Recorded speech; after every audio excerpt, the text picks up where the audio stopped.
Welcome back to another episode of Status Update, the creator-led podcast that you can listen to at work because it is a work podcast. I'm Stevie Johnson, MD of influencer marketing agency Disrupt. And I'm Jake Crabb, the marketing manager at that very same influencer marketing agency Disrupt and the voice of Gen Z. Now, today's guest was one of the OG YouTubers. She was a big-time content creator. She was there from the start. She was the host of the podcast Doing It, which has over 2 million downloads. It's Hannah Witton. Sometimes when you go, yeah, you've got creative freedom, like do what you want, like creativity works better with constraints. In today's episode, we want to answer the question, what does the next evolution of the creator economy look like? So let's kick things off with Hannah and see if we can answer that for you. Hannah, welcome. So good to have you. I'm excited to be here. I've got to say, there are actually some very excited colleagues of ours you are in the studio today with us. That's cool. I did say to some of them if they wanted to come down, they could. But Flo. Yeah. Yeah. I think they're working hard today, and so. Yeah, that's fair enough. Flo was really excited. Oh, hi, Flo. So good. We always kick things off with our guests with the now infamous questions from a hat segment. So okay, yes. Jake will answer a question I've asked him, and vice versa, and then you get to choose. Although, out of all the questions I wrote at the start of the series, I only have one left because guests seem to take the ones popular. that are. Yeah. So does that mean that no one wanted to answer it, or they didn't know what it was? It means that when the guests had to choose from my hat or Jake's hat, they would always choose the questions that I'd written. Oh, okay. Well. Yeah. It's your time to shine. You're taking from mine, so I guess I'll have that question. It's not a boring one to finish. I think it's one that you'll like, and I actually think it's one that would have been great for you as well, Hannah. Oh, what? No. I know. Listen, if I don't like it, I'll pass it over to you. Okay. I'll let you answer like it. Your whole new you. What is the best book you've read this year and why? So I've read a number of books so far this year. I would say the best book that I've read so far is Game of Thrones a cop-out? Is that a cop-out to say that? Wait, like at Game of Thrones, so the first book in the first series. book, and I'm now on Clash of Kings. Oh, it's a great book. They're so good, Yeah. but I think that might be a bit of a cop-out. So I'm going to say... Why is that a cop-out? Because everyone's read it. I haven't. They haven't. A Game of Thrones was the best book I've read to completion so far. I'm literally opening my this year. story graph. I'm like, what have I read this year? I know I'm not Yeah, supposed because you're a proper bookworm, aren't you? Okay, I'm just having a look at what I've read this year. Right, a recent fave is The Adventures of Amina Al-Sarafi by S.A. Chakraborty, and it's a like fantasy pirate. She's like a middle-aged mum, and she's like a retired pirate, and she gets like roped back into adventuring. Okay. There's a lot of like scheming things are at stake. There's like mythical, fantastical creatures. It's very funny. That sounds cool. It's the first in a series, so I'm ready to go. Okay. Like whenever the author decides to release more, I'm like, I'm in. Is fantasy your type of favorite type of read? I love sci-fi and fantasy, but I kind of read a lot of other stuff as well. But yeah. You might as well answer it as well, mate. Yeah, we're all. Yeah, okay. Why not? As Jake knows, you and us. So I go through different book phases. So like for 6 months, I will read nonstop, and then I'll take like 6 months off. Yeah. The best book I've read this year.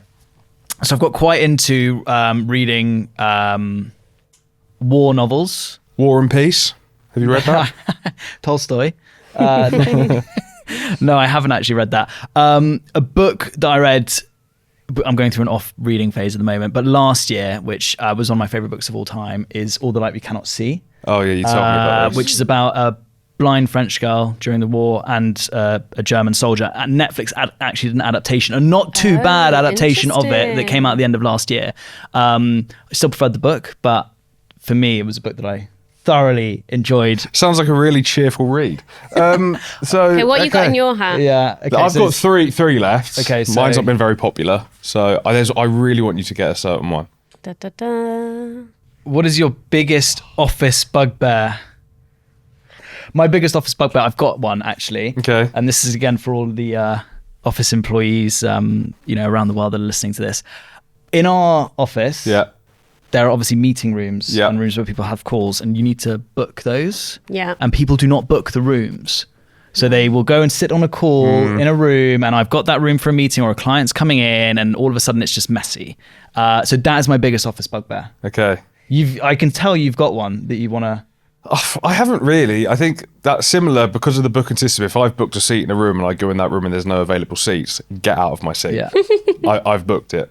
But yeah, Hannah, work from home, office bugbears. Loneliness. Oh. Hit deep. I find that quite a lot. I live alone, so I feel that quite And a you're lot. in Norwich, so you don't come in as often as some of the others. So you're like an island out there. I'm a bit of a Yeah. hermit crab most of the time. I got but a day pass to a co-working space yesterday. Oh, right. To have some like human adult contact. It was great. That's cool. I don't think Norwich has any of them, but it would be good if they did. Maybe just a cafe. Yeah, so please. You have to take from Jake's hat. I think you're going to end up picking the one I've wanted Stevie to answer all series, but... Da, da, da, da. Would you rather win the lottery or what's this? The Ryder Cup. I don't know what the Ryder Cup is. That was one that's quite specific for Stevie, I can't lie to you. How much does the lottery win? Big. Like hundreds of millions sometimes. What's the Ryder Cup? It's Something to do with golf. It's a really big golf tournament. Europe versus the USA. Jake likes to take the piss a little bit because I'm like an absolute golf nut. Right. Watch a lot of golf, play a lot of golf. He thinks that's boring. I think it's like awesome. And the Ryder Cup is very special. I would say the lottery. I would say the Ryder Cup. I mean, I don't know much. Love that. I don't know much about it, but sounds cool. And from what I've heard, winning the lottery isn't that good. Yeah. Like a lot of people go bankrupt after winning the lottery, or like you're publicly known as somebody who now suddenly has hundreds of millions of pounds. Yeah. And Yeah, see, I wouldn't tell anyone if I won the lottery. I don't know if you have a choice. Right. Okay. I'm not sure. I don't know how it works, but I don't know. I wouldn't. I don't think. I've not heard good things about winning. Yeah. Okay. I love that answer though, by the way. That So is good. if the LPGA, it's the Ladies PGA Tour, Yeah. or the European Tour want a collaboration or a mix-up, you've got no one better than Hannah Witton. There we go. Now to There we go. do that. The ladies' version is the Solheim Cup, Right. so that's what you'd be playing in. Okay. But it's just as big as the Ryder Cup. Very, Right, very popular. okay. So yeah, great. Cool. Love that. What As an it's answer. the last step for a while, I've got my last question in the hat. I might just propose it to the group. Yeah. Would you rather have 1 million Instagram followers No. or 1 million LinkedIn followers? Ooh. Do you want to go first? Right. So I'm still getting to grips with LinkedIn. Okay. Like, I don't use it that often. I feel like I should, but whatever. Instagram, I understand. I use like on a daily basis. But because I've been around for so long, you naturally get to this point where you like come out of your growth period. Exactly. And now, like, I'm in this point where I'm like, I actually just want like overnight 100,000 people to like unfollow me. Really? Because there are so many It's happened people. to me. But there are so many people who follow me who don't engage Okay. with what I'm doing Yeah, now. yeah. And so, because they've just been gathered like over time from all of these different things that I've done. And actually, it would be a much more like realistic reflection on who my audience are, who my community is. Yeah. Higher engagement with them, like better, just all around better experience for all involved. If I Yeah. just lost all of those inactive You'd rather have followers like an overnight. engaged community rather than just a Yeah. big following. So you would go LinkedIn then? But I don't know, because I don't know what it's like to have lots of followers on LinkedIn. Yeah. I'm like, I don't really understand the pros and cons of that world. Right. But Yeah. I don't know. Yeah, it's a tough one. I thought it was such an interesting answer. It was. I have lost hundreds of thousands of followers on Instagram. But you've done a huge pivot. Yeah, I it makes have done a sense. huge pivot, and I've been off TV for 9 years now, I Yeah. think.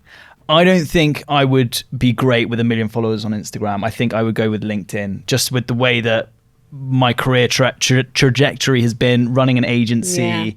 That's where a lot of our prospective clients are. I think being a thought leader in the space, I think, can only help growing us as an agency. So Yeah. I would go with LinkedIn over Instagram.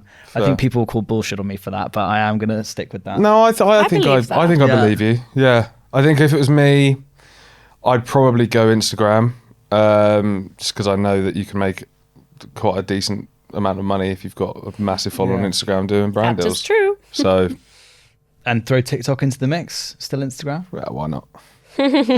All right, cool. I feel like we've covered so much ground there already, and I say that every podcast by the time, because normally the status update segment, which we're getting to now, is normally how we used to break the ice. Yeah. But we're friends already. I love that for us. It's all been very nice and relaxed so far. But anyway, Hannah, one of the things that we ask all of our guests, and I know that you've prepared for this, which is great. I did my homework. One of the things we ask all of our guests is if they can look back on a time when they first started using social media and discuss a status that they made that they now makes them cringe. I'm looking forward to this. I have so many. I scrolled all the way back through my Facebook. Okay, give us some. Right. So some of the first that I found were from October 2008. Cast your mind back. Okay. I'm 16 years old. Yeah. Okay. And this is Facebook. This is Facebook. Early was days of 12. Facebook. Yeah. So this is when you do a verb. So it's just like Hannah is like this is so annoying. Yeah. that era. Yeah. So on the 1st of October 2008, I just said, is ill, sad face, not an emoji, brackets. Okay. Then Wow, you're an OG. a day later, is feeling a bit better. Gotta let them know. And then the same day, is ill all over again, exclamation mark, sad face, and needs looking after, winky face. Who is she? There we go. Honestly, I recognize a bit of myself in there, but still, like, I was like, How oh, old were you when you were doing 16? this? 16. So good. I wonder who I was like, subconsciously, That was like, I hope aimed at someone. Like, I probably had in my mind, like, I want this person to see. And probably only like 20 friends that could read it. And then, oh my God, there's more. There's more. So that was on one day. And then also 2008 is going to enroll at Loretto. That was my sixth form college. Yeah. Then we have from 2009, likes being cheered up with crude jokes. That has 37 comments on it. Probably of all of my friends, just like, Oh my I God. imagine there's a few Crude crude jokes in those comments. yeah, I have a screenshot here, so I can't go into Yeah. it. But, yeah, Also, I think, were people really commenting on things back then? That's great. yeah, Yeah, I mean, I it's think my it was- friends. yeah. It's all your mates. Yeah. Yeah. And then 2010 has given up, blah, blah, blah. A lot of like ups and downs in those Yeah. Facebook statuses, but clearly quite some like real raw emotions. Yeah. 2012, I bloody love Tumblr. Wow. That's a throwback. And then we get to, I'm at uni now, 2015. Anyone fancy a trip to IKEA today? Yeah. Because that's what you used Yeah, Facebook exactly. for. Yeah, you were just yeah, like yeah. blasting, like you didn't have You group also messages. you also needed someone with a car to take you to IKEA. Not where I lived. Okay, all right. In Leeds we did. I had a car at uni. Yeah. yeah, I did. I was at Birmingham, so you just get on the train to Coventry. Okay. Ah, fair. Yeah, Yeah. yeah. But then what about carrying like I guess I mean, you're only getting you're small going things. into the marketplace Yeah, okay. section and you just get stuff in your Great. backpack. Yeah. Amazing. I love those statuses. So clearly like a very avid user and updating people on Facebook for a while in those early days, which is great. I mean, this was pre my YouTube Yeah. days. Yeah. Yeah. Were you on Twitter around that time? Do you know? Not around that time. I probably started posting on Twitter. Oh, you know what? Actually, because I remember definitely being on Twitter on my gap year. So that would have been 2011. Yeah. Yeah. I was also very early adopted to Twitter. It was my Yeah. first 100,000 followers on any social platform was Twitter. Oh wow. Oh, Yeah. nice. Really? Yeah, I think Twitter was like one that I grew on, like YouTube, then Twitter, and Yeah. then Instagram, Yeah. and then I suppose Tumblr, Instagram Snapchat. came out quite a lot. a bit later. Yeah. Yeah, it was a little bit later. But that brings us really nicely to, well, obviously to you, Hannah, but we have to start from the beginning. I mean, you touched on it a little bit, starting YouTube at university and so on, but Yeah. you know, you were we can call you one of the OG YouTubers back Yeah. in the day. How did it all start and how quickly did it take off? Yeah, so I do feel like in some ways I'm an OG YouTuber, but one of the reasons why I started was because I was watching some of the OG The YouTubers. proper OG. Like who? So like Hank and John Green, Yeah. still going, amazing. Charlie is so cool, like. Oh God, yeah. What a Like, throwback. Yeah, and she's like on Twitch now and stuff. Yeah, it's amazing. But so everyone's like, some of these people are like still doing stuff, and Yeah. then others are just like, Yeah. Fizzled out. yeah, or doing other cool stuff. So I just basically wanted to be everyone's friends. I was like, these people are so cool. I want to hang out with them all, and it was like, okay. The logic was all of these people are friends, and they're friends because they all make videos and that's how they met. So if I want to be friends with them, I should make YouTube videos. Right. And so then I started making YouTube videos so I could infiltrate this friend group. Yeah, and that was in 2011. And then, funnily enough, I was actually just looking at my old YouTube stats from that first year. I got 4,000 subscribers in my first year of making YouTube videos. Yep. And then, I was just doing it part-time whilst I was at uni.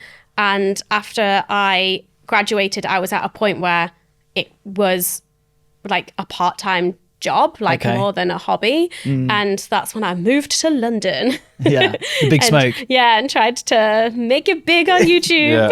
And you did. And I did, yeah. I mean, it was after graduating that I was actually able to like keep to a consistent schedule, because like whilst doing uni commit to it. and YouTube at the same time, like there was long gaps between posting. And then as soon as I didn't have that anymore, I was like consistent, weekly, like let's go. And yeah, it's a theme that comes up more and more when we speak to people on here, no matter what industry or walk of life they're from, but it's like that consistently showing up.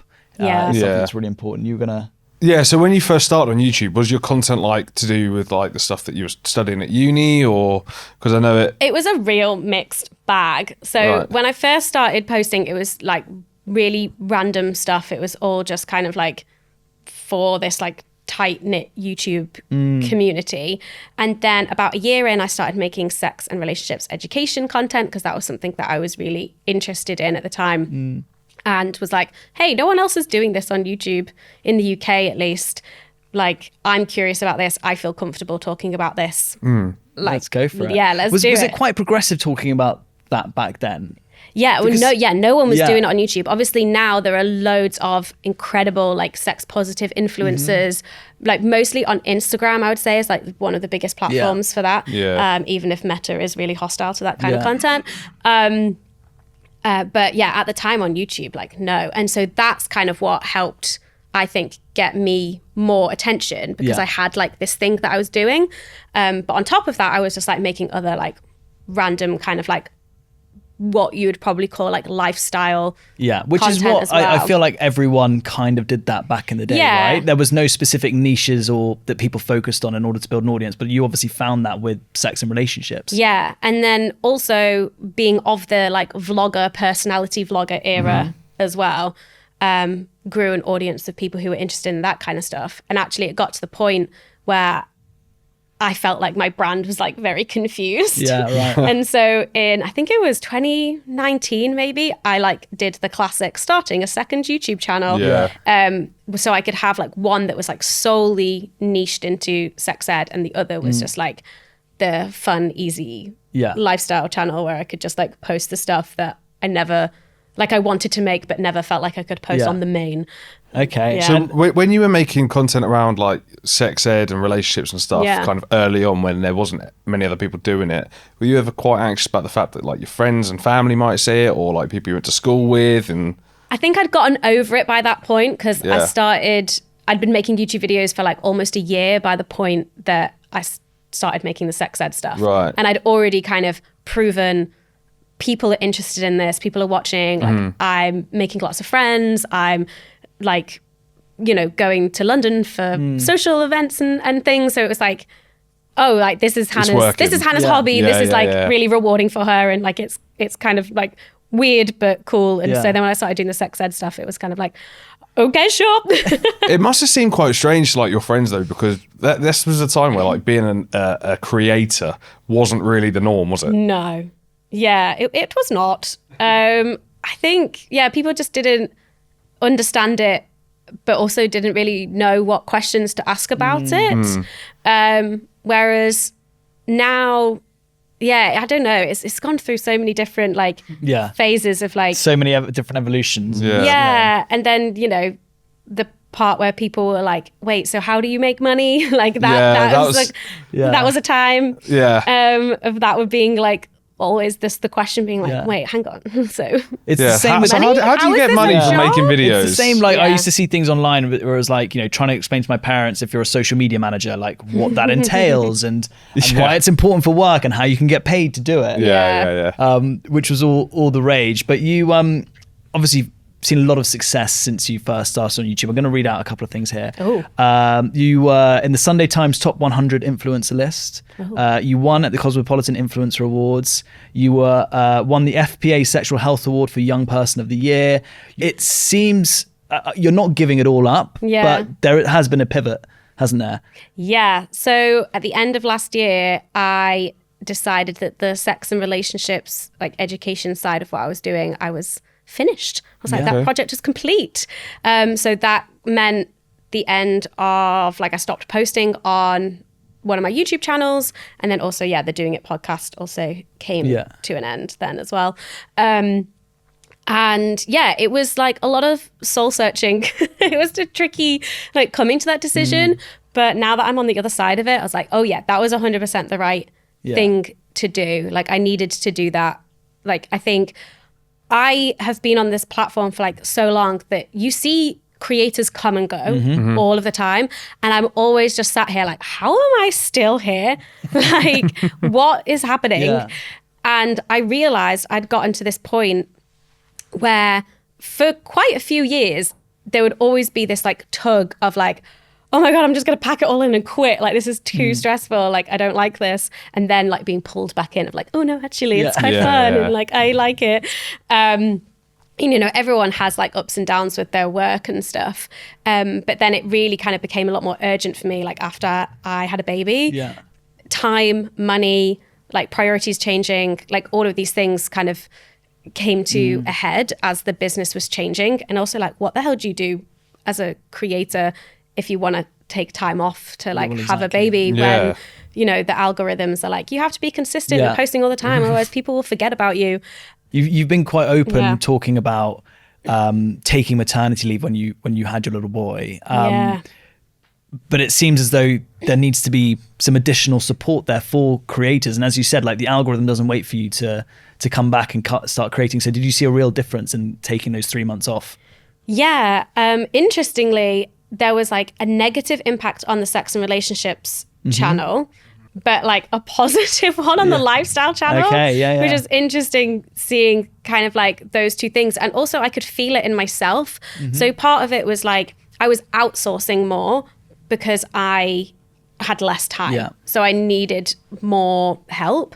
And so there's also this element of then creatively being like more distance from the videos that I'm making and from the community, which is very different to like when you're first starting, when you are there, you are like, you're the sole person. Yeah, you're the ideas person. You like write the script, you film it, you edit it, you upload it all in one day sometimes. Like you are so involved. And then I was just like getting more and more like distance from it, like practically in terms of the workflow, but also just kind of emotionally getting a bit your checked priorities out have with shifted it. as well. Yeah. And then also financially, like I'd, you know, got my business savings so to pay for my maternity leave, but then it just got to the point where I was like, oh, actually this isn't sustainable. And so I had to do the like scaling back in the business, which is a funny one because after I did that, do you know the YouTuber Matt Diavella, American YouTuber who does like lots of productivity content, but also like got famous with like the minimalism stuff. He had a baby around the similar time and then made this video shortly after I had done my like, I'm quitting these things, all about how growing his team, like having some success, growing his team, outsourcing, producing all these different videos and products and courses and things actually like was meant to free up his time and make him more money and make him less stressed, when actually what it was doing was he had less time and less money and more stress. And so he has completely scaled back his entire business to be like a solo creator again. And it was really interesting seeing the parallels with like everything he said in that video. I was like, oh my God, yes, same. But it was really cool to see another creator going through that and also validating that it's like, this is not a failure. This is one of these things that actually happens to a lot of creators where you have some success and you're like, I should start outsourcing. I should start growing and scaling. And all of the emphasis is on like that growth. But there's never any conversation about how do you like scale down? How do you scale back in a really intentional way that is good for the business. Yeah. And also like good for your like financial health, but also good for your like mental and emotional health as well. Exactly. Yeah. It's really interesting. And I think from a creator standpoint, I've never really considered that. So it's really interesting to hear your take. You know, we see it day to day from a business standpoint, you know, wanting to scale the agency, having to outsource, you know, certain areas, and then you lose some of the magic and the unique nature of what makes our agency great when you have to do things like that. But ultimately to scale, you lose some of that power. So it's exactly the same in that way. But it's so hard to figure out like where's the happy medium, where is that like sweet spot? Because there's always going to be this like pressure to scale and grow. I was going to say, do you think creators now feel a need to or almost feel the way that if I don't have a team behind me doing all my editing and stuff, that I'm not there yet? You look at people like the Sidemen and you know, big solo YouTubers, they've got 13, 14 people working for them. Yeah. Do you think creators on the rise now think, okay, I need to get to the point where I've got 4 editors and I'm releasing a video every day and that's when I've made it? I don't think so. Like, I think it depends on the kind of creator. I think there's definitely a trend of like a lot of creators who have either full-time or part-time jobs and then are also a really successful creator, and that's what they like. They don't want to be like a full-time creator. And I think that's really interesting because it's like they tend to be younger creators, and they've seen kind of like what's happened with creators that have come before them. They're like, actually, nah. Like, I'm good. And I can totally see that. But I do think there are some elements of like creators get to a point where they're like, oh, I should be outsourcing, or I should be doing X, Y, and Z. You compare yourself. I mean, it's social media in a nutshell, right? You compare your life and your ways of working to others in a similar position to you, and you think, well, why aren't I doing this? Why aren't I there yet? Negative prediction errors, mate. Is that from the Dr. Karen episode? It is negative prediction errors. Something we learned on our previous podcast. But there are lots of creators who like are in a position where they think they might need an editor. Like, they don't have a lot of time. They're like struggling a lot more to like fit everything into their like work week, and they've had enough success that they like have the funds where they might be able to like hire a freelance editor or whatever, but they don't want to relinquish that control. Exactly. Because they're like, I'm too close to this. And it really depends. Like, for some creators, it makes perfect sense to outsource editing. Like, for me, for instance, like, I'm not a skilled editor. Like, But you had to do all your own stuff, exactly. right? Like, I learned it up to a point, but it wasn't something that I enjoyed necessarily. Quite time consuming. Yeah, and I can hire somebody who's better at it than me. But there are some creators who the style of their editing and what they're able to do in the storytelling when they're editing, that's the magic. Yeah. Do you find it strange when you look back now, like when you first started on YouTube? I imagine the idea of thinking about, okay, I've got to edit a video a certain way to please the algorithm compared to like, that's such a big thing now. Or I mean, on YouTube, in terms of like the videos and editing, like I could upload a 3-minute video. Like that was the meta of the platform. And like now, 20 minutes to an hour and a half. Yeah. Easy. Done. Like, just the way that people consume content is different, but obviously that is driven by like the huge change that YouTube did. I can't remember when, but when it went from being like a views driven algorithm to a watch time driven algorithm. So that's massively changed just like the culture of how people watch stuff. And then obviously that then informs the way that creators make videos. Sure. Yeah. And just jumping on the back of Jake's points there, how do you think, if we look at it from a brand standpoint, how have brands' marketing activities matured since those early days to now, and how we see it in the creator economy? I think it's a lot more cookie cutter now, but as the industry has matured, I guess you've got a lot more examples of like what works and what doesn't work, and you kind of have the formula, and then you reach out to your influencers and you say like, do this, do this, do this, and the influencer's like, yeah, I got this, like I know what I'm doing. And that's really nice for everyone involved because there's a lot more kind of like understanding there. It was a bit more kind of like bespoke and random. Yeah. Like back in the day, because there was no blueprint for how to do. Well, it was a while. I used to collaborations. speak about it. I mean, I've been involved in the industry from an agency standpoint since 2015, and look back on those days, and it was a complete wild west in terms of what people were doing and the regulations and the briefing. Oh yeah, and, yeah. So I remember, this is like a mad YouTube law throwback. So there was this like group of YouTubers, people that I like watched and was fans of, and they had a band, and one of their friends who was producing this album they were making had flown in from America to London to like produce this album with them. They did just like a fun friend casual trip to Paris, and then upon trying to get back into London, the American was turned away because he'd overstayed his visa nightmare. the UK. Tweeted out, "I'm stuck in Paris." I happened to be living in Paris at the time, having not made a single video. This is like when I was just like a fan. Right. And I just replied to his tweet like, "Oh, I live here, I might be able to help you." And so met him, and subsequently like met some of the other people. But what happened in that instance, they were like, right, we need to finish this album, but our producer's not being let back into the country. Yeah. Red Bull sweep in and go, "We're going to pay for an apartment in Paris." Oh my God. And get all of the all of the other band members to come and stay. Yeah. Get all of your equipment over. Wow. And so then they finished making this album in Paris in the Red Bull apartment. And I used to come and go from the Red Bull apartment. And you're like, this is where I need to build my audience. Yeah. But that's so interesting. Yeah. I mean, I didn't know that story. I'd heard the story about someone being denied the visa before, but I didn't know that the whole Red Bull play as part of that. Yeah. And so, I really hope my memory is correct and that it was Red Bull, but yeah.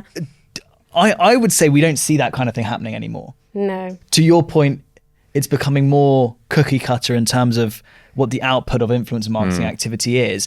The irony is, you know, for us and our clients at Disrupt, we're always saying, you know, give the creator more freedom.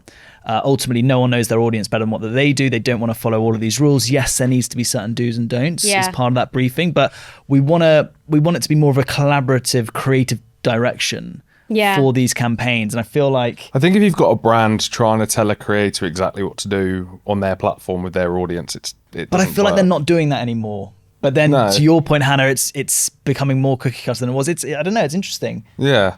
I don't really know what the solution there is, because also as a creator who does work with brands, I actually really appreciate it when there is a very like thorough but simple creative brief to follow, because then that makes my job so much easier.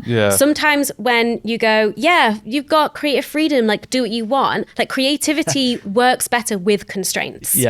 And so I've always quite enjoyed it when a brand has maybe like posed like an interesting challenge or question, and so then that helps get like the creative like juices flowing, and I tend to kind of like have more fun with those and like produce something a bit different when there's like a creative prompt or like a problem to solve, rather than if they're just saying promote this in any way you want. I guess it also gives you that confidence that you're going about it the right way. That might sound a bit weird. No. I like a little bit of direction too. Not that I have that many brand deals anymore. Still have some. But I like to think I'm creative when I compare myself to other creators out there, all of those ones that got that editing style that you spoke about. I don't think I'm quite there, but I sometimes get you to help me with some things. Don't I? Do a little bit of editing on the side, Stevie. If any creators out there need any editing doing, exactly. give me a shout. One of the things that we've learned doing this podcast is people love to hear horror stories, fuck ups. My mum listens to this podcast. Is that an F-bomb there sorry from for Stevie saying Johnson? Wow, that's the first one I've heard from you. But are there any, and you don't have to name names, but are there any kind of horror stories of either working with brands or agencies that you've encountered in your tenure on social media? Oh, yeah. Okay, yeah. So probably shouldn't name names. Yeah. And also, on top of that, any mess ups that, I haven't said the F word this time, any mess ups that you've done yourself. But anyway, sorry, go on. So there's one like brand deal, collaboration that comes to mind that was like the most stressful experience of my entire life, but it's also the most money I've ever been paid for something. Every cloud. But honestly, I remember saying to my manager at the end of it, like, even if they come back and go, we want to work with Hannah again and we'll double it, it's a no. Like, it was horrendous.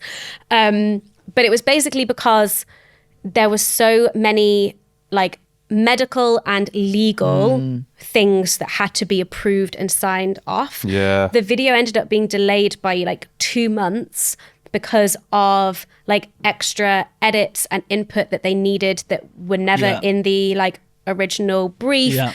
Something got signed off and then they went back on it and were like, oh wait, no. Because on the client side, there would have been so many regulations and so many different people that need in that approval process. We've done it before with clients as well, where it's just nightmare. It takes so long to get any feedback. Anyway, go on. Yeah. It was awful. I cried many times. I had to like rearrange my whole like schedule over the fact that there was this video that was meant to go out 1 week but kept on getting pushed, but it was kind of like hovering there, like not knowing when it was going to get posted. And my editor is obviously like, okay, like, do you need me? What's going on? I managed to get like more money out of them to be like, hey, this is more work for my editor. I have to pay my editor more. So like, and were the Pop payment up, terms on that deal, was that post content being published so that you had to wait for it, or? Oh, I can't remember. Yeah, because that also then impacts, you massively. If it's something that's pushed back months and months and you've signed this deal and done all this work and then until it's published, you're not going to get paid. And then I had another one that's a bit more of a positive experience, but still like frustrating, where this brand comes to me and they go, we want a video about this thing on your main channel. And their budget was a lot lower than what I would normally go for. But they're also like a company that I really like and admire. And so I was like, hey, I can do it for you on my second channel for that price, because that's like a smaller channel and that's the lifestyle channel, so it might work better. And they were like, no, we want it on the main channel. And so I was like, okay, I like you guys, fine, I'll do it. Yeah. Make the whole video, the script, the concept, like everything is approved, including like the ad segment. And then we send it off to them, and then like somebody in the higher ups changed jobs, like somebody left and somebody new came in. And then they were like, oh, we cannot run our ad on this like sex ed channel. And I was like, you wanted this channel. I offered you the other one. I was like livid, but they had a contract with me. And so in the end, they essentially paid me the fee to not include it. Gosh. So I still had that entire video. I just cut out the ad and posted it, and I still got paid for not. And it didn't even have to go on the lifestyle channel. Huge W. What a win. So that was a win for me. Yeah. And actually, it's funny. I know other creators where a similar thing has happened with other brands where like the creator has fulfilled their side of the contract, and then something happens with the brand where they just go, we can't let this run. And the creator still gets paid, and they have a whole video out of it that they can still post, but the ad doesn't run. Over the years, not for me personally as an influencer, but more agency side, I've had experiences with that as well. Won't go into too many details, but something that's quite interesting, obviously touching on brand deals and your history on YouTube. Obviously, the rise in TikTok over the last few years has really taken over. And what I will say from our perspective at Disrupt, a lot of the client briefs that we get in for the influencer work that we activate, there is a big TikTok focus. Yeah. There's clearly still value in YouTube, and we still do a lot of YouTube stuff. But from your perspective as an OG YouTuber, what do you think that value is compared to more of the short form content in TikTok?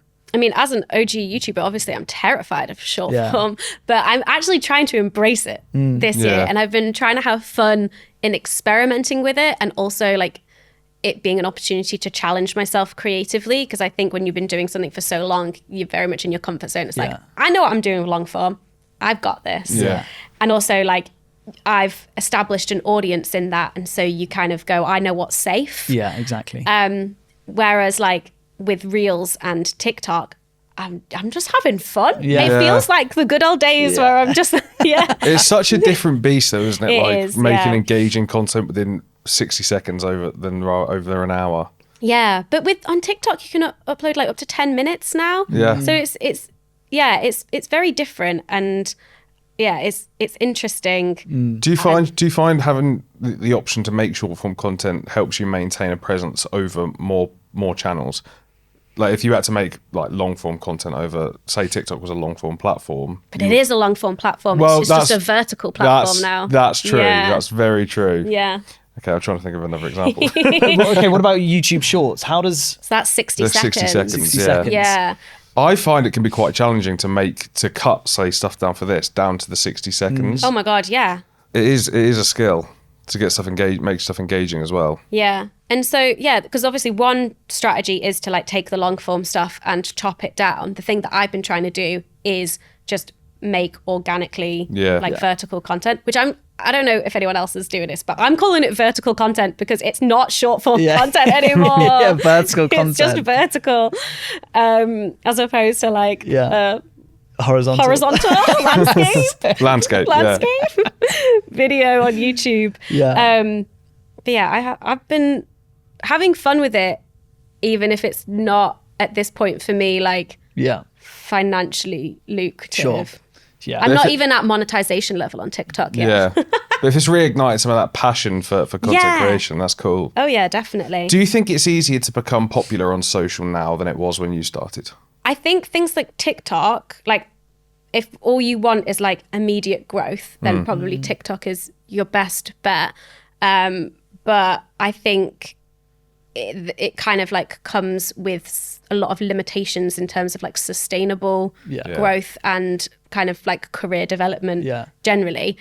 YouTube, there are so many more barriers to entry. Like now it's a lot harder, but like the payoff, I think, is much more appealing to me, at least, as somebody who is interested in like a sustainable, like slow burn kind of like which is what business. it's been for a lot of you guys on YouTube, right? It's like that's exactly what it has been. It's been that long-term approach to it. The audience isn't built overnight. How engaged that audience is down to the consistent showing up, the years of expertise and talking about certain topics. All of my viral videos have been accidents and have never been the like thing that my business has like grown off or like relies on. Yeah. You hear that quite a lot, don't you? People spend hours on a video and it'll do okay, and then they'll post something quick and easy and it will just go off. It blows up. I suppose in my mind, I'm thinking today's creator economy, the creator space is very saturated. So I imagine it probably could be a bit harder for creators on YouTube or TikTok to stand out. Do you think that these new creators now try to become creators with different aspirations? I know that you said you became a YouTuber because you wanted to be part of a certain friendship group. Do you think people now purely want to become creators so they can be millionaires, so to speak? Some people. Yeah. And I think that's fine. Yeah, of course. Like also when I was a kid, I wanted to be a pop star, like a famous actor. I think like growing up and wanting to like be in entertainment is very normal. And just social media is like our new entertainment industry. So, and also like a lot of people just like love having a creative outlet and being part of the conversation. I think like that's a big kind of exciting drive on TikTok as well, because it feels like even if you're just like a casual viewer of so TikTok, organic, you can easily be a creator on TikTok as well and just like insert yourself into the conversation and like join in what people are chatting about. Yeah. Well, everyone I feel like is a creator to some extent nowadays, no matter what your audience size you're creating comments. Exactly. So you work a little bit on Patreon as well, right? Or you've got a sex ed book club. Has that started or is it starting this year? So I have had a Patreon since like a year after that platform launched. So I very much consider myself like an OG on Patreon. Okay. And I love Patreon, and like now since like stopping the sex ed stuff at the end of last year, I do consulting for other creators on lots of different things in terms of like their creator business, but one of the main things has been like Patreon strategy.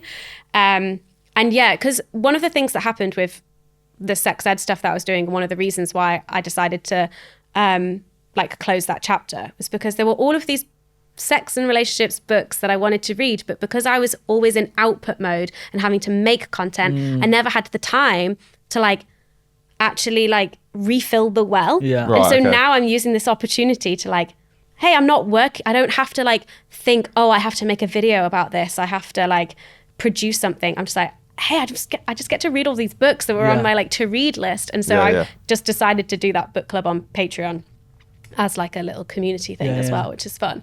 But yeah, I think like Patreon is one of those platforms that were really there at the beginning for realizing the kind of the value of like the creator and audience relationship and kind of circumventing a lot of the things that can restrict creators financially and creatively. And then you see like platforms like Substack, and of course like every platform now has their own like subscriptions and membership models as well. Yeah. But it's interesting seeing a lot of the like changes that Patreon are making, because I'm just like, there's one change that I really don't want them to make. And I trust Jack and I trust Patreon. I'm like, I think from everything, the way that he talks about the platform, I'm like, I don't think that he'll do this, but I'm scared. What is it? It's turning it into a discovery platform. Okay. Because as soon as you turn something into a discovery platform, that's when the algorithms get involved. Yeah. And the whole point of Patreon is that you don't grow there. That's not where people find you. People find you on YouTube, on Instagram, on TikTok, on Substack even has like discoverability features. People find you on all of these platforms because those are the ones where you can get discovered. Exactly. Yeah. And then you hone your community and then you funnel them to Patreon. Like you do not get discovered on Patreon. You have to already have The audience yeah. in order to then like launch a Patreon. And so I'm like, yeah, it has to stay that way. Otherwise the entire idea of it falls apart in my mind. Yeah. Yeah, I'd not actually thought about that. When you brought the point up initially, I was like, I can't say that would be bad, but that does make complete sense.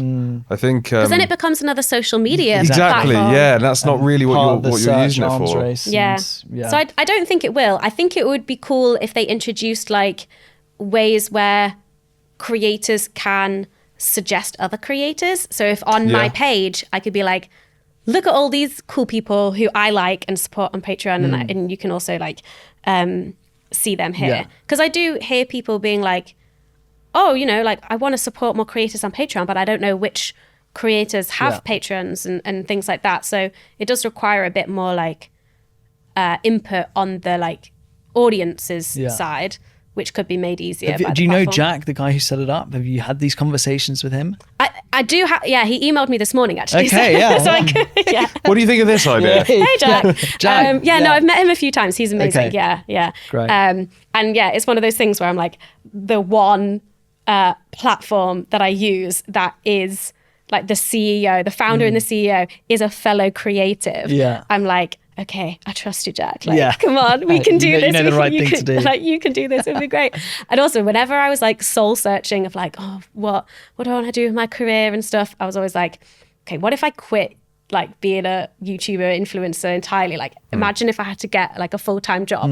Like, where would I work? And the only company I could think of that I would be happy to work was Patreon, but they got rid of all of their Europe offices. So. Sad. Oh my gosh. But Yeah. This isn't a Patreon ad. So, as an OG YouTuber Yes. who's grown with the space as it's developed to where it is now, what do you think it looks like in the future? Where do you think it's going? And let's talk YouTube specifically, but Okay. also being an influencer. YouTube are currently rolling out like A/B testing on thumbnails, Yes. which is a feature I have access to. And I got to early test and I love it. And I'm just now waiting for them to roll out A/B testing titles. But I want to not only be able to do those things separately, I want there to be so many tests running that you're also testing the combination of title and thumbnail. Yeah. So that's what I want to see in the future, YouTube. Okay. Cool. Great. Yeah. It's funny. I was actually looking to see if, because I knew that A/B testing was on the rise. Yeah. And every time I go on YouTube now, I'm like, is it available yet? Is it available yet? And it's still not. So you're very lucky to have that. I'm a bit jealous. I am. I'm very lucky. Love that. So you get for being an OG, right? Yeah. No, honestly, there's a lot of perks with like being in it for the long haul. You don't get any perks being an OG reality star. Knew he'd have to bring it up at some point. You don't. It was coming at some point. I just lose my following. That's it. But Hannah, that's been fascinating. We haven't actually interviewed too many like creators, influencers on this podcast. So happy to be one of them. Absolutely. It's been amazing for both of us and for our listener as well, I'm sure. So thank you so much for taking the time. It's been really, really wonderful to hear from you. Thanks for having me. I love nerding out about like the behind the scenes industry side of things. So it's good. Great. Well, there we have it. Another episode of Status Update. Thanks again so much for tuning in. And of course, to our guest, the OG Hannah Witton, for coming on and helping us try to answer the question, what does the next evolution of the creator economy look like? Which I feel like we did a pretty good job doing. I think we did. We got some good insight into where it was, where it is now, where it's going. Yeah, and who better to take us through that than Hannah herself? And I really like some of her points as to what the future of YouTube as well looks like with some of that A/B testing absolutely. As well. We've got so many great episodes in our backlog and more to come in the future as well. So make sure you hit follow in your podcast app. Yes, and as the marketing guy at Disrupt, it's my job to say that you should come and say hello if you think our agency can be of any use to you or your brand. All the agency details will be in the show notes, as well as links to Stevie and I. So come and say hello. Thanks for stopping by. We'll see you in the next one. Thanks, guys.